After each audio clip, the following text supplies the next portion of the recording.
Look, this one I painted when you went into the jungle and I stayed in the lodge.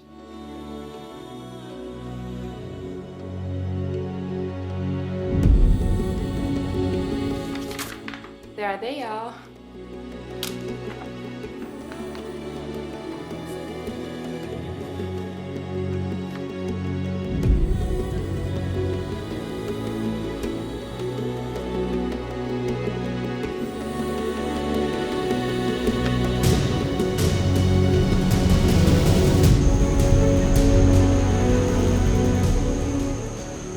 When Jonathan and I visited Sri Lanka, we stayed in a lodge at the edge of the Sinharaja forest, a dense jungle in the heart of the island. I felt sick, so I stayed in the lodge, painting its surroundings, while Jonathan went into the jungle with a guide to explore its magnificent wildlife.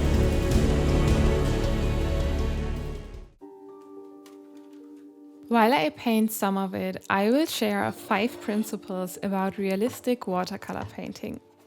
Even as a beginner, these principles will help you improve fast. So, welcome to another sketchbook session. In this sketchbook, I capture my most beautiful memories from travels. If you want to follow this project, don't forget to subscribe and watch the already published episodes. Today is a bit special though, because I technically paint Jonathan's memories, not mine. But I could take part in this adventure through his art, filming, just like you can do now. Before I share the 5 principles, I want to explain what I mean by realistic painting. I don't talk about photorealism or even hyperrealism. These painting styles are impressive, but I like a painting to look like a painting. The photo already exists, so my goal is to create something you can recognize immediately, but still you can see it's a painting. My first advice is to always work with a reference. That can be a photo or something physically present. But painting from memory is a tough thing. Some people can do it given a lot of practice, but painting realistically has so much to do with seeing properly what's in front of you. There should be something you can see. I always work with photos that I or Jonathan took to have a personal connection to my paintings. By the way, it's easier to paint from a photo because your reference is already two-dimensional. If you're a beginner, you don't have to overwhelm yourself. Starting with a good reference photo is a great idea.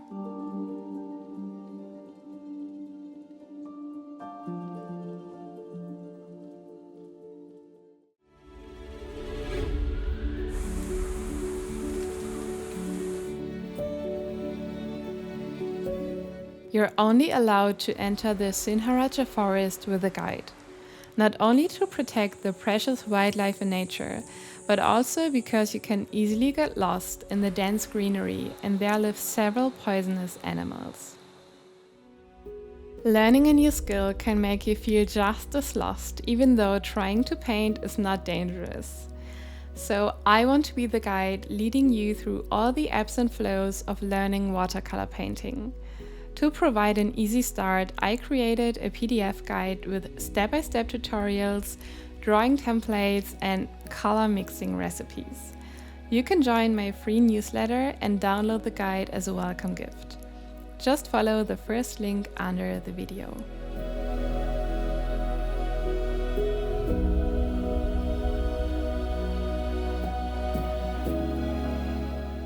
One step I don't show in the video is the pencil drawing. It's so light you wouldn't see it anyway, but it's very important.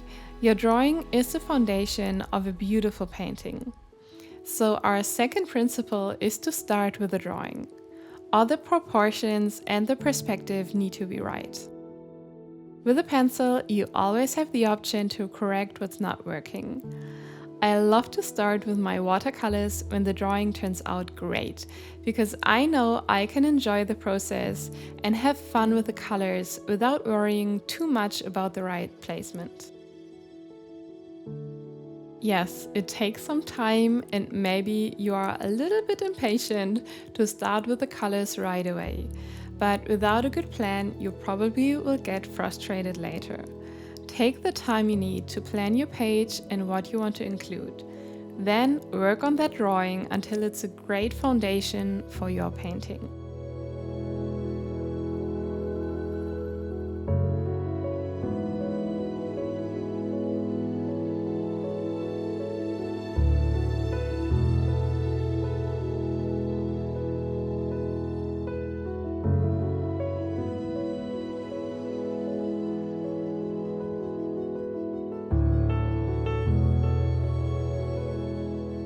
After you've found a great reference photo and your drawing is ready, it's time for the paint.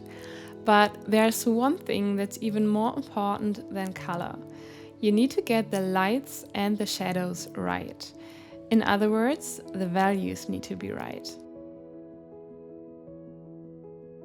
Think of a black and white photo. You can recognize everything in the picture, no matter if you see buildings or trees or mountains. You can identify people you know, and a black and white picture can be just as beautiful as one in color. And all you see in a black and white picture are values, light areas and dark areas. Even when we work in color, we need to have the values in mind and create enough contrast to make our painting interesting. In watercolor, we need to actively work with the white of the page to have highlights. So I leave some white spaces for the waterfall in the background and the reflections of light on the water. Adding some dark green shadows really brings everything to life. It takes time to develop an eye for the right amount of contrast, but there's a lot you can learn about working with values. All the principles I share are like an overview and you can dive way deeper into every one of them. But knowing what you can concentrate on to improve is already extremely helpful. My own painting journey would have been so much easier if I had been aware of the points I share here earlier.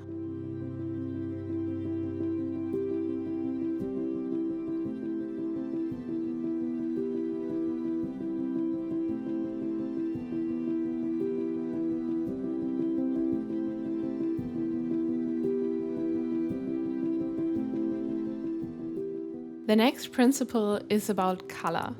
I paint a lot of natural motifs like landscapes, seascapes, plants, or animals like in this painting. To prevent my paintings from looking like children's paintings, I use muted colors.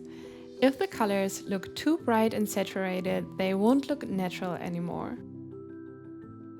To make sure the next color I use will fit the overall painting, I use little scraps of paper to test my color mix before I use it in the painting. There are exceptions for this rule, like very colorful flowers, birds, or insects. But even when painting them, the shadows are less saturated than the parts directly catching the light. This principle applies especially to green, and I need a lot of green shades today. If I were to use one green mix only, the whole painting would look flat and boring. You can mix and match all the yellows and blues in your palette to create different greens. And a special tip: if a green looks too artificial, just add a hint of red into the mix, and it will look more natural.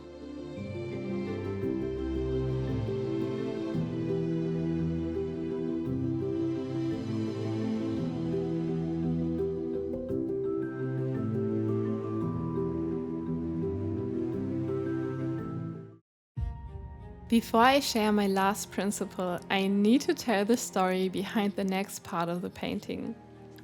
When Jonathan went on the walking safari through the forest, I stayed at the lodge, drinking tea and painting. I remember vividly how excited he was when he came back. One of the first photos he showed me was of this little green snake. Little, but very poisonous.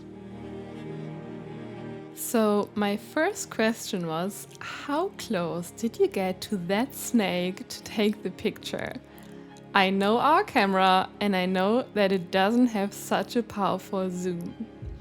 But well, everything went okay and this adventure was a dream come true for him, with all the wildlife he could see and capture on camera. And this picture of the snake is one of his favorites, so I had to include it in my painting.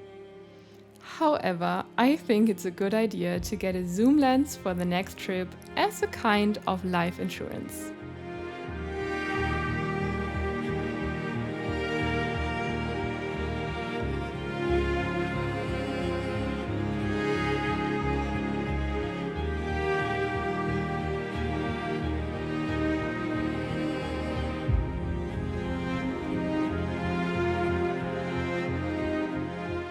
Our next principle may feel counterintuitive.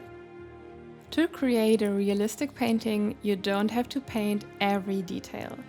Simplify the motifs, especially objects in the distance. The human eye and brain will fill in the details and complete the picture. Even for subjects without a distance, like the snake I'm painting right now, it's more important to get the proportions, the lights, and the shadows right. Focus on the most important details. In this case, it's the dark pattern and the shape of the head. If you don't simplify, you will get lost in so many details that you will no longer be able to see the big picture. You can achieve this by painting the big shapes first and adding the details in the end. By the way, did you notice that the 5 principles do have an order? Thinking of the painting process in phases, from planning to the final details, helped me a lot to improve my results.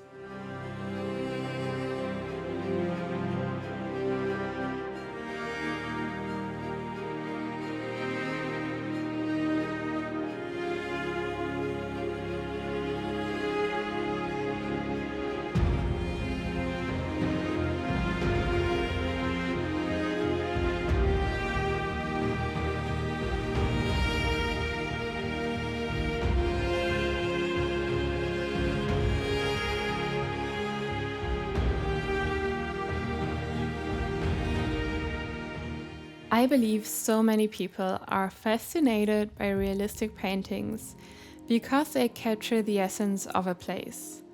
At least, that's my goal when I paint.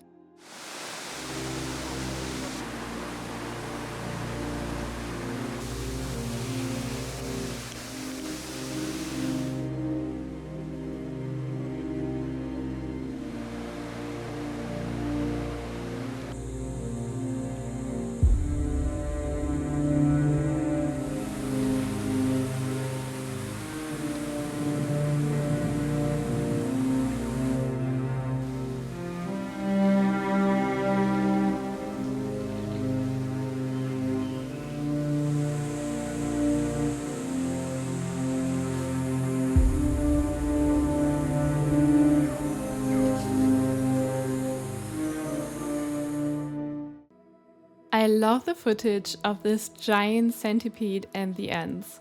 For me, it looks like a train running in the background while you can see a highway with many little cars in the foreground. That's busy jungle life. I always have to smile when I see that. So they are the perfect last piece to my jungle picture.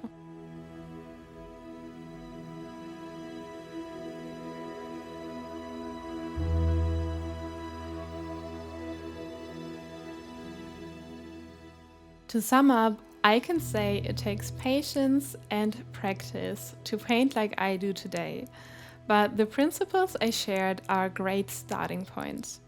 When you want to improve your paintings, take one of the principles and learn a bit more about the topic. You can learn more about things like what makes a good reference photo, how to improve your drawing skills so you can enhance your paintings, or how to understand values, color mixes, or simplify a scene. If you don't want to be on this journey alone, join my free newsletter. Once a week, I share small bites of tips and knowledge about these exact topics. Just follow the first link under the video.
To complete the sketchbook page, I add the name of the place and some text. It shouldn't be a whole journal entry, but I like to think of a line or two that again captures the essence of the place and enhances the story my paintings already tell.